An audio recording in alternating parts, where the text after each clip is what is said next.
think that people would say, hang on a minute, let's not criticize Martin Luther. He did that by the standards of his time. We shouldn't criticize his followers all that much. We shouldn't point out what he said and so on. No, we just say, you know, don't go and massacre peasants. Full stop. It was rubbish at the time, it's rubbish now. It's the same with the Quran. You're missing the point. If you're failing to judge...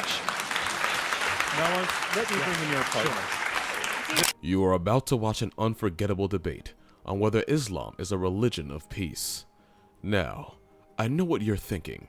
Oh great, another heated debate about religion. But trust me, this one is worth the watch. So, stick around as we dissect how Douglas Murray systematically dismantled the arguments of his opponents, leaving them absolutely speechless. Let's start with Maajid Nawaz, the man with a story. He begins by recounting his personal journey from extremism to enlightenment. A tale that's both gripping and, let's be honest, a tad overused. Don't get me wrong, personal stories are powerful, but when you are in a factual debate, they sometimes come across as a bit, well, flimsy. I believed Islam was not a religion of peace because I adopted an ideology at 16 years old and stuck with that until my imprisonment and then after I was released from prison when I was 28 years old. By that time I had established this ideology in Pakistan and in Denmark and contributed to its growth in Egypt. But I learnt in prison two things. One was what I'm appealing to you here today, and that was when people hand out an olive branch, it does work. People I had considered my enemy, people I had considered the enemy of my people, Amnesty International, with their advocation of human rights that I believed was a tool to colonize the minds of Muslims, adopted me as a prisoner of conscience. Maajid pours his heart out, describing his transformation and his current efforts to counter extremism. He emphasizes the importance of peace and how Islam, in his view, can coexist harmoniously with Western values. Admirable? Absolutely. But effective in a debate? Not so much. His narrative is touching, but lacks the concrete evidence needed to sway a skeptical audience. But I went to men in prison who had been in prison since I was 3 years old, and then I met them at 24. And they had abandoned their previous terrorist ideology, and I had the arrogance to try and convince them that they had sold out, that they didn't understand that true Islam was a religion of war. And they said to me, young lad, come and sit down, we'll tell you a story or two. And over the course of the 4 years, after having learnt Arabic, after having memorized half of the Quran, after having studied the theology, though myself not being too much of a religious man, I came to the conclusion that Islam had been hijacked and abused and politicized by something that I now refer to as Islamism. Now, don't get me wrong. We all love a good redemption story. But Maajid's emotional plea is like bringing a love letter to a court case, sweet but useless without hard evidence. Douglas Murray isn't fooled. He dissects Maajid's fluff with surgical precision, reminding us that touching tales don't replace solid facts. All of you were doing earlier today. Maajid finished his comments by talking about the importance of changing paradigms. I'm not sure this is about paradigms. I think it's about facts. Here are some facts in my newspaper earlier. The Times Square bomber, of course, a man just out the road from here who tried to kill thousands of people. Only, by the way, didn't manage it because he set the 24-hour timing device to 7 a.m. instead of 7 p.m. 1900 hours was what it was meant to be. If he had have got that bit right, thousands of New Yorkers would have died earlier this year again. I see further in the paper... Douglas drives his point home with chilling precision, citing numerous instances of violence and extremism perpetrated in the name of Islam. He doesn't shy away from the uncomfortable truth, unlike some politicians who dance around the issue. No, Douglas hits the nail on the head, making it clear that the debate should focus on facts, not feelings. 12 suspects arrested in France in a network trying to recruit people to go and fight American and other troops in Afghanistan. I turned to another page of the newspaper in the city I've just flown off from this morning. A Muslim London Underground worker who had written to his wife, who was off to try to become a martyr for Allah, as he says. He says, more than anything, I wish Allah to grant me martyrdom. Ladies and gentlemen, we have to look at facts. Think of Douglas as the Sherlock Holmes of this debate, piecing together clues and presenting undeniable evidence. These aren't isolated incidents, folks. They are part of a larger, troubling pattern. You can almost see the audience nodding along. Finally, understanding the gravity of the situation, Zeba Khan enters the fray by asserting that the vast majority of Muslims are peaceful, which, while statistically true, doesn't address the crux of the debate. My story is just one of 1.5 billion stories in some 57 countries. The Muslim population is one of the most diverse and eclectic in the world. We are Sunnis, we're Shias, and even in the Shia tradition, there are Zaydis, Ismailis, Ithna Asharis. There are numerous madhabs or schools of thought and Sufi mystic orders. Like Christians and Jews, Muslims can be observant, non-observant, reformist, humanist, secularist, extremist, mainstream, and there are even some Muslims who consider themselves culturally Muslim but are actually atheist. Zeba leans heavily on the idea that a minority of extremists shouldn't define a religion followed by over 1 billion people. It is a fair point, but it conveniently ignores the systematic issues and interpretations within Islam that fuel extremism. It's like blaming a few bad apples for the entire orchard's disease without examining the soil and roots. A bit tricky to decide. After all, the Quran and the Hadith have verses in them that point to peace and justice and love. But there are other verses that are about violence and about violence against specific people. So how then do we reconcile these seemingly contradictory verses? How then do we decide whether Islam is a religion of peace? The only way to answer that question is to take an honest look at the people who practice the faith and how they interpret it. According to Gallup's groundbreaking study on what 1 billion Muslims think, 93% of Muslims around the world are peaceful mainstream Muslims. 7% are what Gallup terms as politically radicalized.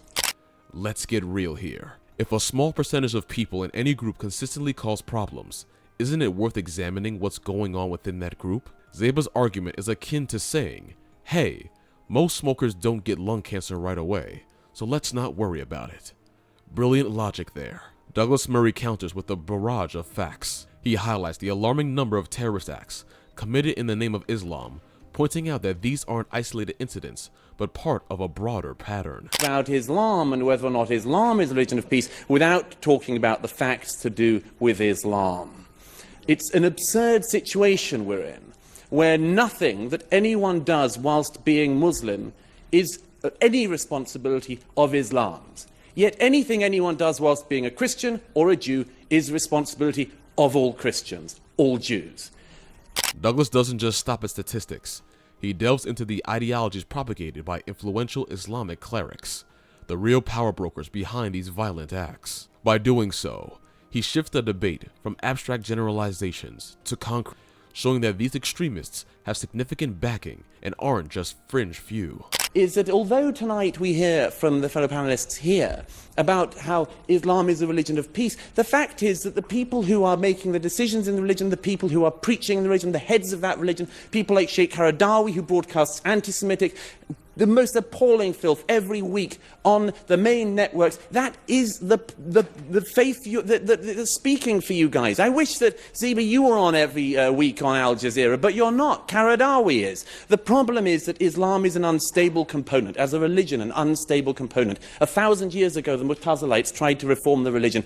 Zeba's response felt like a student trying to defend a failed science project by saying, "But I tried really hard." Effort is great, but it doesn't change the outcome. Douglas's relentless focus on evidence exposes the weaknesses in her argument, leaving her struggling to regain footing. Our opponents would have you believe that there's a take-all, no-winners clash between Islam and the West, and that Muslims who try to balance their Western values and Islam arrive at a state of cognitive dissonance and are left either mute or crazy by this internal struggle. That description doesn't resonate for me, or for my family, or for my friends, or for my community, because those two aspects of our identity were never in conflict with each other and were never introduced to us as in conflict with each other. I didn't realize that there were people out there who wondered whether Muslims like me existed or could exist until after 9/11. It's almost as if Zeba believes that repeating the phrase, "majority of Muslims are peaceful," enough times will make the problem disappear. Spoiler alert, it won't. Douglas's methodical approach ensures that the audience sees through the smoke and mirrors. The Tazalites tried to reform the religion. They were wiped out. The fact is that Islam is many things, many, many things. But to say it's a religion of peace is nonsense. It's to ignore reality. It's to ignore very difficult but necessary facts, not paradigms, but facts. To say that Islam is a religion of peace is to say something based entirely on hope. It's to elevate a hope into truth. And I hope, as you all know, history teaches us that's a very bad thing to do. Thank you.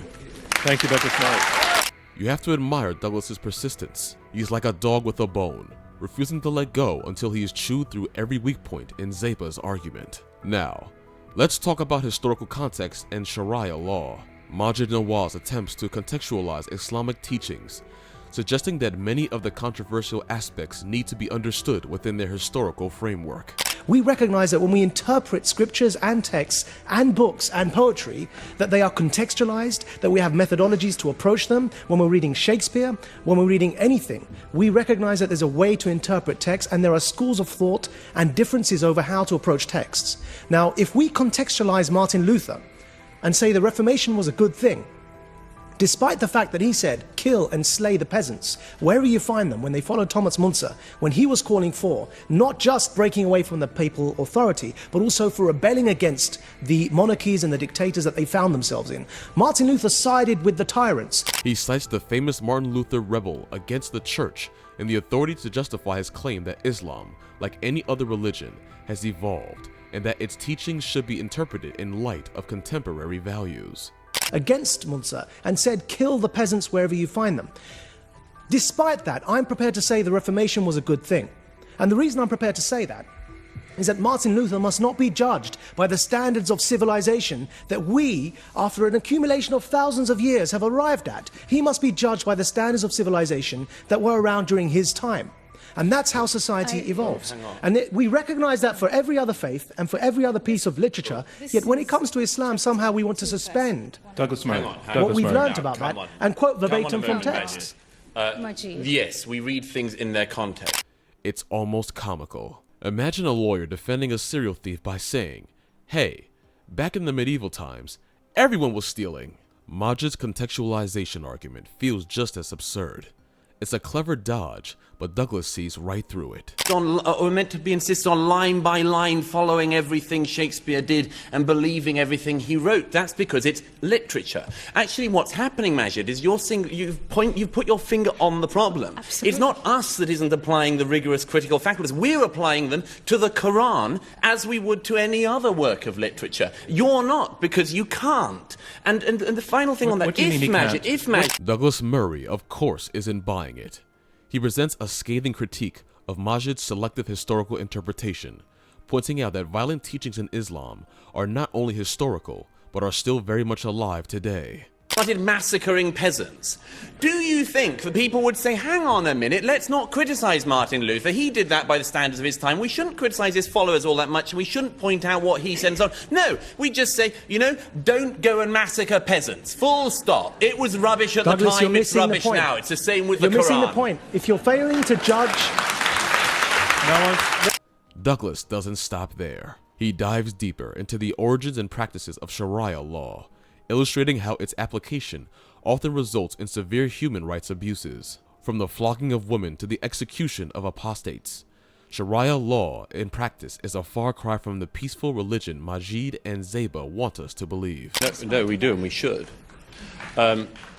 We should, Majid. And may I say, it's a bit too cutesy to compare a man who raped a 9-year-old girl repeatedly with men being, the wife's a bit of the master of the household and so on. A bit too cutesy and a bit too much avoiding the issue, which is this, that this is actually a very real concern which doesn't just apply in mid-7th century Arabia, but today, here and now, in Britain, in my own country, we now have, Think of it this way.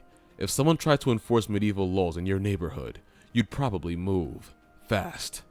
But millions under Sharia law can't. Majid's attempts to brush off these practices as historical context are akin to someone saying, sure, my house is on fire, but it is a traditional way to keep warm. Douglas isn't buying it, encounters with undeniable facts. It is not a small thing. It's not as it were a detail. It's not like a wacky Florida pastor. That you've got the largest Sunni state of Saudi Arabia, the most important Sunni state in the world, the most extraordinary closed prison of a society. It's not a detail. Douglas continues by exposing the hypocrisy in Majid's arguments. He points out that while Majid claims these violent practices are outdated, many Islamic leaders and communities still actively endorse them. This isn't just a fringe issue, it is mainstream in several parts of the Muslim world. Now, let's talk about the role of Islamic clerics. Douglas's co-panelist, Ayan Hirsi, pointed out the influence of many radical Muslim scholars Islam. Say that. But there are a bunch of scholars with a great number of following in Islam. All of them are self-appointed, by the way, because there's no hierarchy, there's no seminary of Islam, except a University of Al-Azhar, and we know the products of Al-Azhar. But there are scholars like Bin Laden who say we have to take He's not a scholar the Quran. by anyone's He measure. has the greatest following. He has That's the not greatest true. following. The Islamic Brotherhood, Hassan not true. al-Banna. When you look at the Sunni Islam, when you look at Ayatollah Khomeini in the 20th century, the most influential guy of Shia Islam, another self-appointed scholar, you have all of it. Sheikh bin Baz, he has the greatest following. Sheikh al-Qaradawi, maybe these are individuals. She also highlighted their influence in among many Muslims. They're not attractive to you, but then it would be more accurate if you stated that. They are attractive to many Muslims, not thousands, but in the millions. And what they say, and that's why they're influential, is they challenge every single Muslim individual. Are you a true Muslim? If you are a true Muslim, you live by what the Quran dictates, you follow the example of the Prophet Right, Muhammad. their interpretation, and those though. scholars who insist on that are far more influential, far more powerful than your Ayan, you just soft-spoken, quoted- you just wonderful, cuddly scholars. Well, Majid Nawaz. so Ayan, Zeba and Majid both tried to downplay the influence of radical clerics, suggesting that they do not represent the true essence of Islam. It's a nice thought, but it is about as believable as a politician's campaign promise. and Hassan al-Banna is a scholar. Bin Laden, for those of you who don't know, is an engineer, a qualified engineer. So don't know him. Why Someone don't was you loving- define who is a scholar? Don't know his history. He's a qualified engineer who comes from one of the richest construction families in Saudi Arabia and was educated in the elite private schools of Switzerland and Saudi Arabia. Hassan al-Banna that you referred to was a school teacher.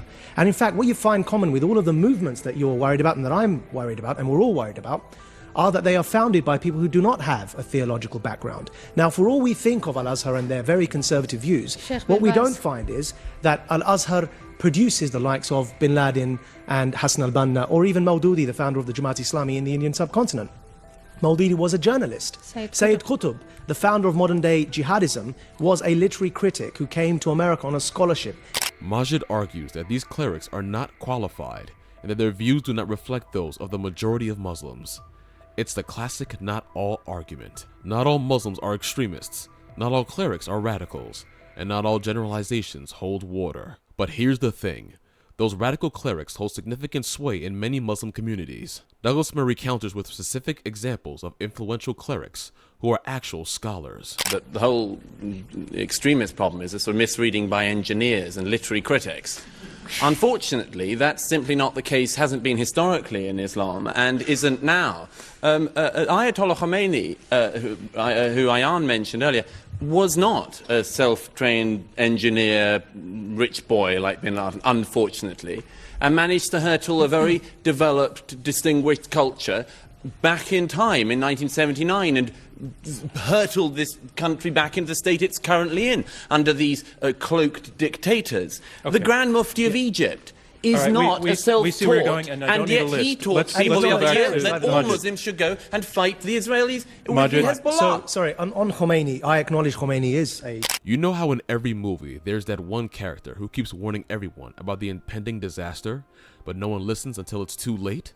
That's Douglas in this debate. He's the guy waving the red flag while everyone else is busy arguing semantics. Douglas highlights the teachings of these clerics and how they are broadcasted on major networks, influencing countless Muslims worldwide. That the people who are making the decisions in the religion, the people who are preaching the religion, the heads of that religion, people like Sheikh Qaradawi, who broadcasts anti-Semitic the most appalling filth every week on the main networks. That is the faith that's speaking for you guys. I wish that, Zeba, you were on every week on Al Jazeera, but you're not. Karadawi is. The problem is that Islam is an unstable component. Douglas doesn't just stop at mentioning these clerics. He provides concrete examples of their teachings. He talks about the fatwas issued by these clerics, which often call for violence against non-believers and apostates. It is like a horror show, but with real-world consequences. Zeba Khan takes the stage again to defend the status of women in Islam. She argues that women in Muslim-majority countries enjoy significant rights and that the perception of oppression is exaggerated. Education, by the way. Men and women enjoy the same amount of education. Obviously, when you're at that level of education, you're aware of what your rights are and what you are demanding. And so, you know, in Iran and places like that, they are demanding their rights. They are pushing for them.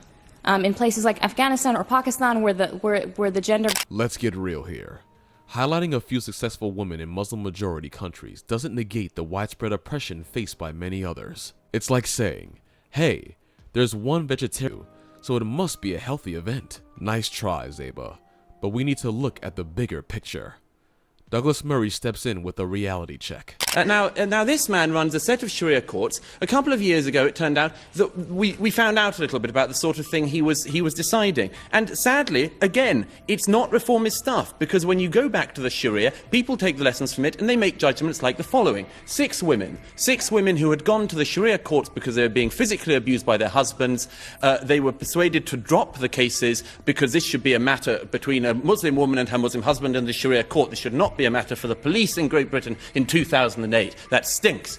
What's more, there was in another case, a local Muslim man. He cites numerous reports and studies that show the severe gender inequality in many countries. He also cited another incident in the UK. Right, his will was arbitrated by Sharia because that was what happens now in 21st century Britain, and the arbitration of this man's will gave half the inheritance to the daughters as to the sons of the man, because that's what you have in the Quran. But so it's all very well to say Majid just that it's actually something said that he agrees with you that this stuff needs to change. But the point is that when you look at the courts that are doing this, when you look at the religious authorities, when you look at the clerics, the judgments they're making, those are the kind of judgments. I wish that Majid would get some clerics on his side who could set up rival Sharia courts that didn't decide that women were second-class citizens. But sadly, at the moment, that is the case. So, Douglas, actually, the irony was, that, as you know well, that the person who came out most public... Think about it.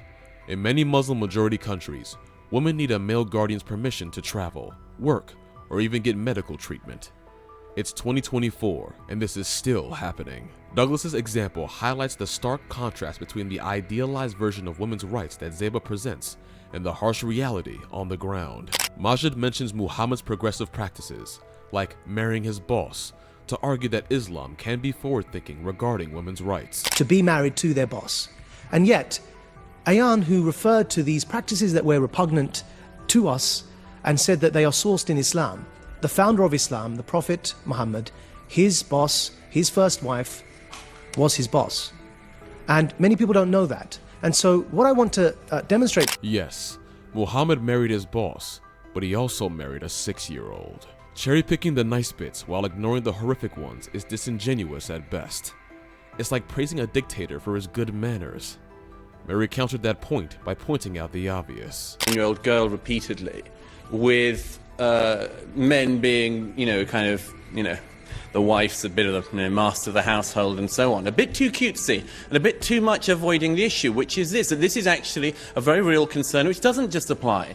Imagine living in a society where your life could be at risk simply for choosing your own partner or pursuing an education. Douglas's example brings this reality into sharp focus, making it clear that these issues cannot be ignored or downplayed. Let's dive into the inconsistencies of Islamic apologists.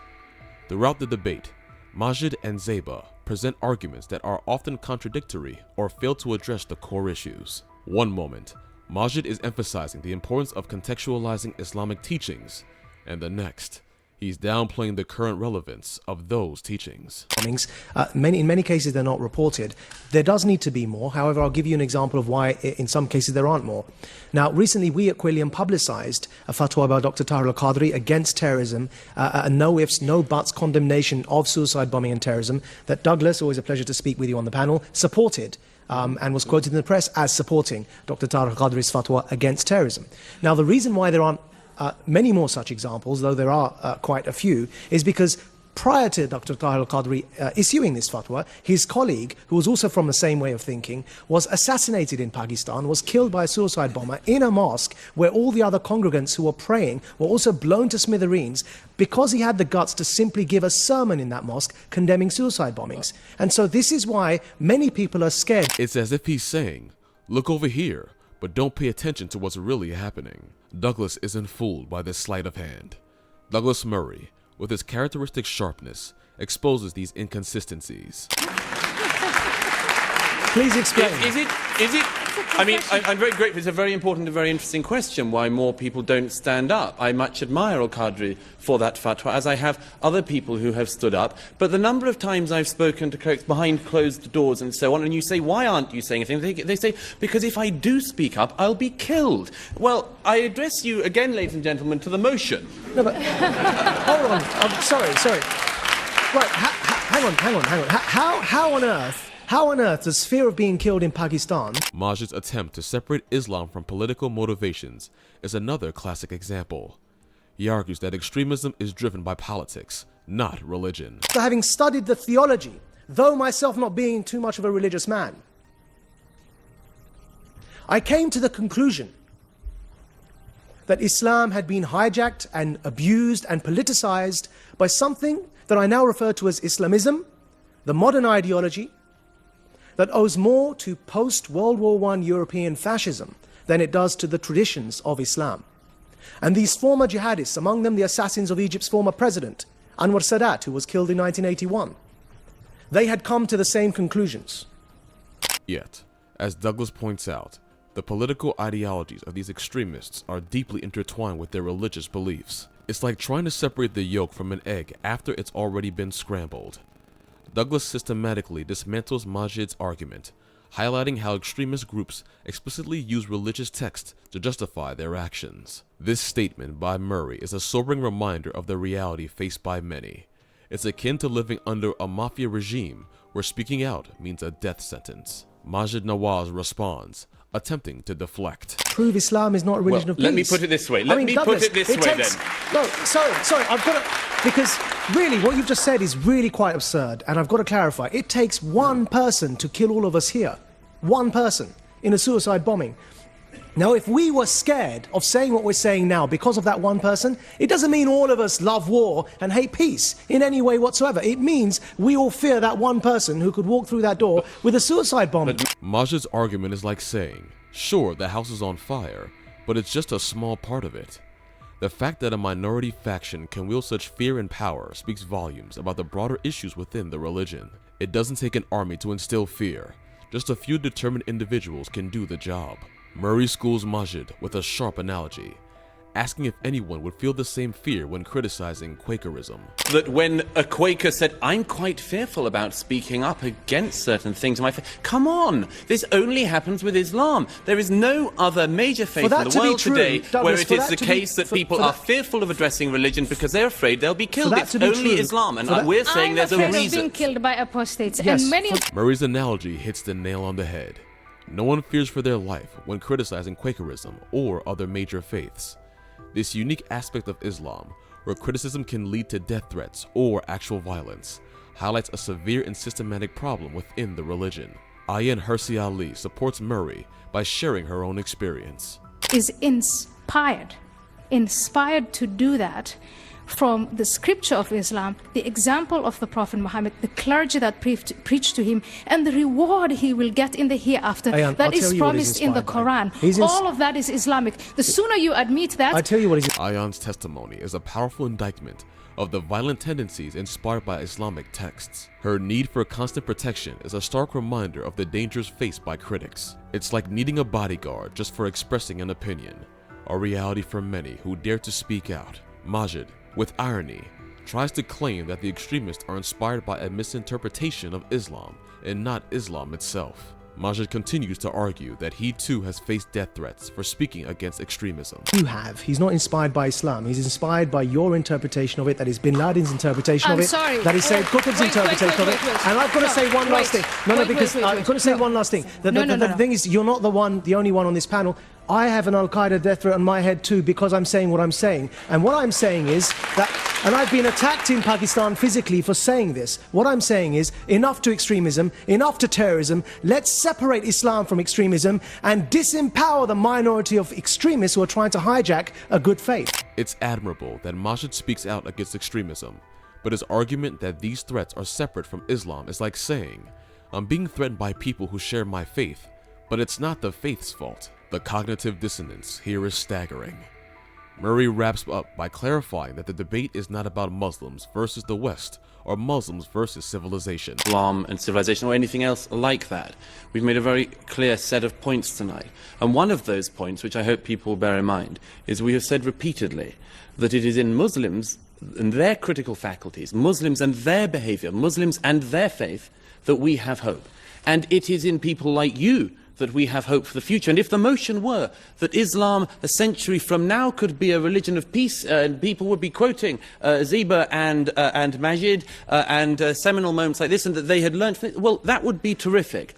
But at the moment, tonight, you're being asked to vote on whether Islam is now a religion of peace. Is Islam a religion of peace? I think it is very clear that it is not. This does not mean, of course it doesn't mean, that Muslims are all violent. We would never make that point. We never have made that point. So there you have it, folks. In this first half of our deep dive into the intelligence square debate, we've seen how Douglas Murray skillfully debunked the emotional appeals and generalizations of Majid Nawaz and Zeba Khan.